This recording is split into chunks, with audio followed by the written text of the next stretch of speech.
A gente conversa agora com o economista, professor universitário, sempre muito participante aqui da nossa programação nos assuntos de economia, professor Écio Costa conosco. Bom dia, Écio. Bom dia, Gessé. Bom dia aos ouvintes da CBN Caruaru. Prazer estar participando novamente. E a gente traz um assunto relevante para a sociedade, do ponto de vista que a semana passada nós tivemos aí uma aprovação na Câmara dos Deputados da famosa reforma tributária, que se arrastou aí por um bom tempo, deve ainda permanecer ainda em debate no Congresso através do Senado, mas em que pesa a reforma, nós tivemos essa aprovação, deve ter algumas discussões no Senado, mas já traz aí um panorama de algumas mudanças que devem acontecer, alguns pontos que muita gente parabenizou, outros pontos que muita gente criticou, alguns setores que não se acharam contemplados. Queria que você trouxesse para a gente, Écio, um panorama do que é mais relevante do ponto de vista a observar nesse primeiro momento dessa reforma. Na realidade, a reforma ela foi aprovada no ano passado, né? O que estamos agora vendo, a tramitação e a aprovação é da regulamentação. E ela acontece nas duas casas, na Câmara e no Senado. Nessa regulamentação, vários detalhes que não foram discutidos e aprovados no ano passado ficaram para agora, até porque é de uma complexidade muito grande essa reforma tributária, né, sobre o consumo, principalmente, né, sobre a tributação da produção e consumo, e aí vários itens ficaram para ser discutidos agora, como, por exemplo, quem faz parte da cesta básica, né, quais são os itens, os produtos que devem fazer parte da cesta básica. Então, a gente viu nas últimas semanas uma discussão muito grande, por exemplo, se as carnes deveriam fazer parte da cesta básica ou não. E essa cesta básica ela é completamente desonerada, né, por definição dessa reforma tributária. Mas a inclusão das carnes, por exemplo, traz um peso maior sobre o valor final do tributo, que é o IVA, né? O nosso IVA, que é o Imposto sobre o Valor Adicionado, ele é composto por dois impostos, né? O CBS e o IBS, reunindo aí 5 grandes impostos sobre o consumo, né? O PIS/COFINS, o ICMS, ISS e o IPI, né? Todos eles estão ali nesse conjunto de impostos, que inclui impostos federais, estaduais e municipais, né? Então, o ICMS e o ISS vão deixar de existir a partir de 2033. Então, há uma fase de transição onde a gente vai ter dois sistemas funcionando ao mesmo tempo, onde, inicialmente, o novo sistema vai ter uma tributação simbólica e, ao longo do tempo, ela vai aumentando, enquanto que a tributação tradicional vai diminuindo, para que não haja também uma sobrecarga. E o grande avanço, o grande ganho que vai ser possível com essa reforma tributária é o da simplificação, é o de você não ter mais um manicômio tributário, como muitos falam, de uma legislação específica para cada estado, para cada município, para cada produto. Isso é caótico, né? Se você tem uma empresa, por exemplo, que atua no Brasil inteiro, essa empresa tem que ter um departamento tributário gigantesco só para poder saber se está pagando o imposto da forma correta. Com o IVA, você não vai ter mais essa preocupação. Então, há estimativas, né, segundo o próprio FMI divulgou ontem, que o IVA brasileiro vai fazer com que a economia brasileira cresça mais do que vem crescendo hoje, pela simples desburocratização, da redução da insegurança jurídica com relação à questão tributária, dessa simplificação de processos. Então, é um avanço substancial.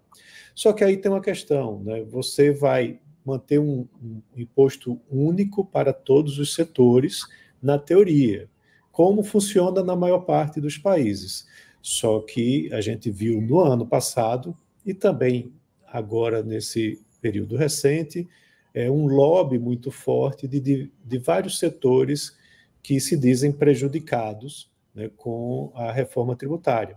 O setor de serviços é o setor que no final das contas, vai pagar a conta dessa reforma tributária, porque ele hoje paga menos impostos do que a indústria. Quando a gente vai comparar, a carga tributária é muito menor do setor de serviços do que na indústria. E também menor do que... E o agro também paga menos do que esses outros setores. E aí é onde começa a ter toda uma discussão de quem deve ser beneficiado, de quem deve pagar a alíquota cheia. Por exemplo, saúde, educação, receberam tratamentos especiais para que paguem menos, né? Mas aí você começa a ver outros setores também com, como eu disse, um lobby muito forte conseguindo reduções, né, ou descontos da alíquota cheia. E aí é onde está o problema. Quando você começa a dar muito tratamento de excepcionalidade para todos os setores possíveis, o IVA cheio termina subindo, subindo, subindo. E a expectativa hoje é que o nosso IVA seja o mais alto do mundo, o que é muito ruim em termos de competitividade. Você vai ter uma simplificação importante nos tributos a pagar, né, mas vai ter um imposto que tira a competitividade dos produtos brasileiros, certo? Então, esse é o problema que muita gente está reclamando, né, que você vai ter aí essa carga tributária muito elevada, principalmente naqueles que vendem diretamente serviços para um consumidor final, que não vão ter aí nenhum tratamento específico. Então, assim, essa é a discussão que a gente vê. Há um outro ponto importante, só para finalizar o meu comentário, que o governo vem estabelecendo um teto que a área econômica fala de 26,5% para esse IVA. Já é o mais alto do mundo, certo?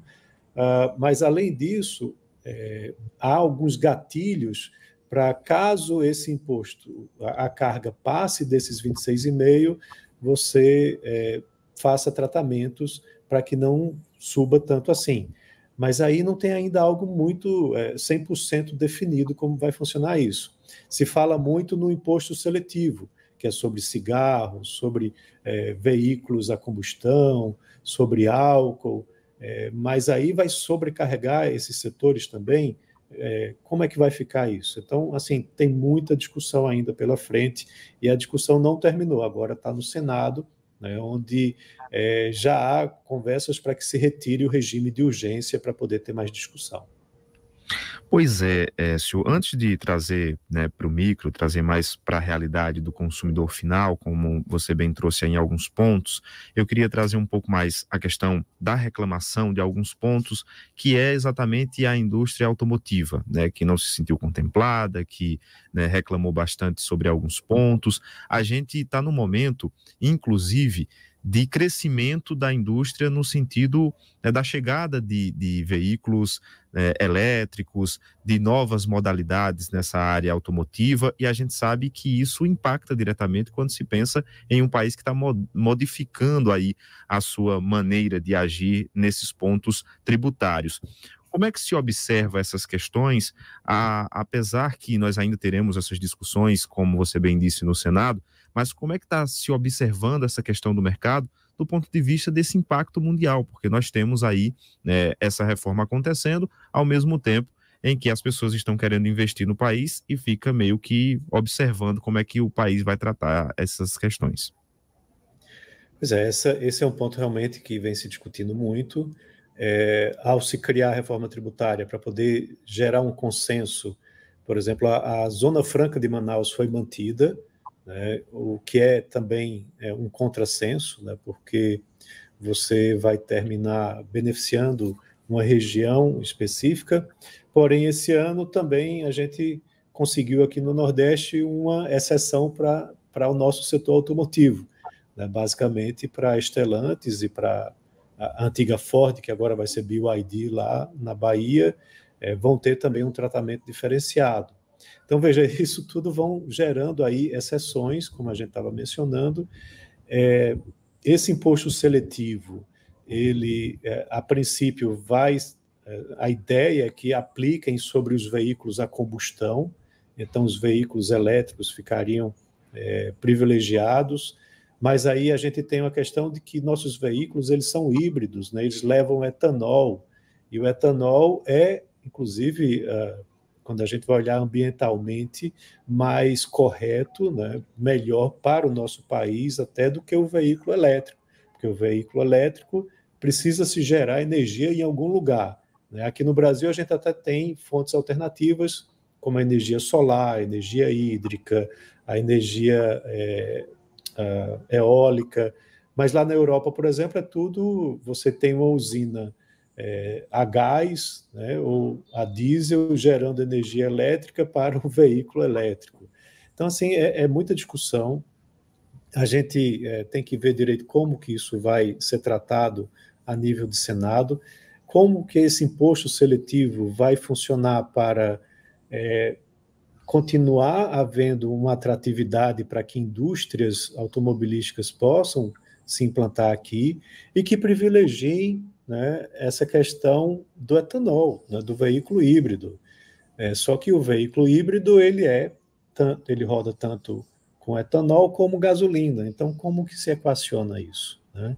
Então, assim, é uma preocupação.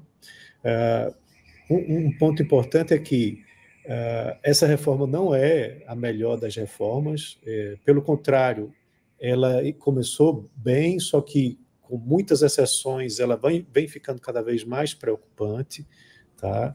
E há um ditado que diz, né, que a próxima reforma sempre vai ser melhor, né? Mas de todo jeito é um passo importante em relação ao que a gente tem hoje, porque o que a gente tem hoje também é muito problemático. E é muito problemático, principalmente para o consumidor, que termina pagando muitos impostos, porque essa conta dessa insegurança, dessas incertezas do sistema tributário, essa conta vai para o preço do produto final que o consumidor tem que pagar.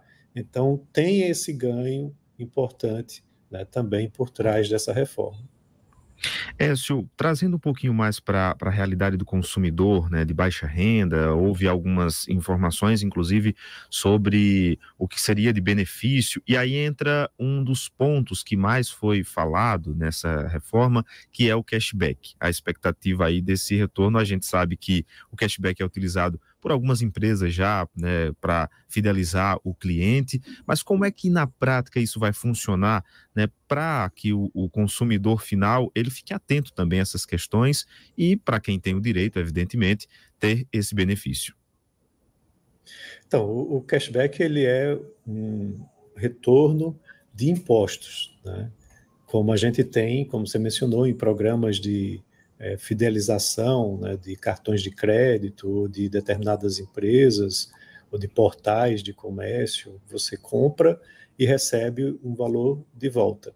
No caso dos impostos, você vai ter um cadastro daquelas famílias, por exemplo, que estão no CAD único, né, que são beneficiárias de programas sociais, e aí vão pagar o valor cheio, só que vão ter um cashback, né, vão ter um retorno do valor desses impostos creditado para que possam fazer mais consumo.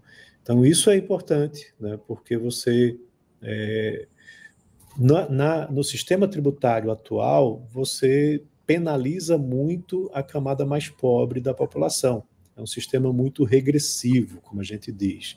Porque quando você olha a carga tributária nas faixas de renda, os mais pobres consomem mais produtos do que serviços, e os produtos têm uma carga tributária muito mais alta que os serviços, enquanto que os mais ricos consomem mais serviços do que produtos. E aí a carga tributária é mais baixa. Quando você tiver essa equalização, primeiro você já vai ter todo mundo pagando o mesmo nível de impostos entre produtos e serviços. E com o cashback, aquelas famílias que estão cadastradas nesses programas sociais, elas vão ter um retorno desses impostos que estão pagando, parte pelo menos, né, desse retorno, tem que ver a regulamentação como que vai ficar no final das contas, mas vai ter um benefício importante. Então, é socialmente mais justo, né, você ter um sistema como esse do que o sistema tributário atual, onde tem essa problemática que eu já mencionei. Então, diante de todos esses pontos, a gente vai esperar agora, claro, as discussões que vão ser colocadas dentro do Senado. A gente tem aí um período para que seja avaliado, inclusive esse é um ano eleitoral, e isso acaba também estendendo um pouco mais. De certa forma, esse tempo que se vai ganhando, esse tempo que vai se estendendo para maiores debates, torna-se mais interessante ou mais preocupante, Écio, do ponto de vista de que quanto mais tempo passar, mais modificações podem acontecer, ou mais tempo para avaliar com mais cuidado? Essa é uma pergunta difícil de responder, né? Eu acho que se você dá muito tempo à coisa, você termina não implantando, né? Porque você pode começar a ter questionamentos muitos jurídicos, ou seja, uma judicialização de processos, você pode ter uma pressão política muito forte, pode vir eleição, desinteresse de congressistas, porque eles preferem estar na sua base eleitoral, né, apoiando os seus candidatos a prefeituras e a câmaras, né, de vereadores. Então, eu acho que é importante a gente avançar, né? Os congressistas eles têm que trabalhar, botar a equipe para trabalhar, analisar a documentação, ouvir, né, a população e colocar a coisa para frente. Não dá para também ficar indefinidamente aguardando, né, o projeto ideal. Como eu disse, esse projeto está longe de ser ideal, vai ter aí mais reforma daqui a alguns anos para corrigir alguns erros ou ajustes que precisam ser feitos lá na frente, mas eu acredito que é importante a gente mover com esse processo, até porque ele não vai se virar a chave do dia para a noite. É um processo que vai levar aí pelo menos seis anos, né, para que você chegue lá aliás, mais que 6 anos, né, para que chegue em 2033 com um sistema rodando e que se abandone aquele outro sistema.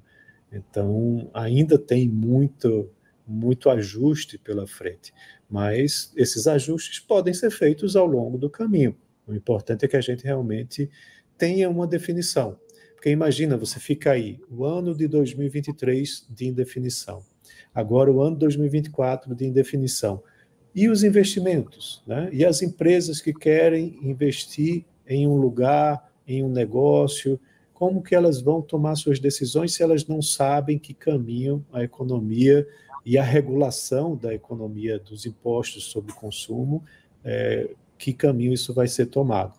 Então, acho que é importante andar, virar a página, e os ajustes mais à frente podem ser também resolvidos. E a gente vai seguir acompanhando, né, essa análise que vai ser feita pelo Senado, as mudanças que forem acontecendo, a gente, claro, vai sempre contar aqui com a participação do Écio para estar desmiuçando tudo isso para o nosso ouvinte entender melhor como é que funciona. Écio, é sempre um prazer tê-lo conosco, muito obrigado mais uma vez por essa colaboração conosco aqui. Não, que é isso, eu estou à disposição e podem contar comigo aí para a gente discutir mais à frente qualquer novidade, qualquer alteração sobre esse tema e sobre outros temas também de economia, de negócios, de mercado que nos impactem por aqui. Um abraço a todos. Um abraço, Écio. Agora, 9h53, a gente vai para o intervalo e volta já.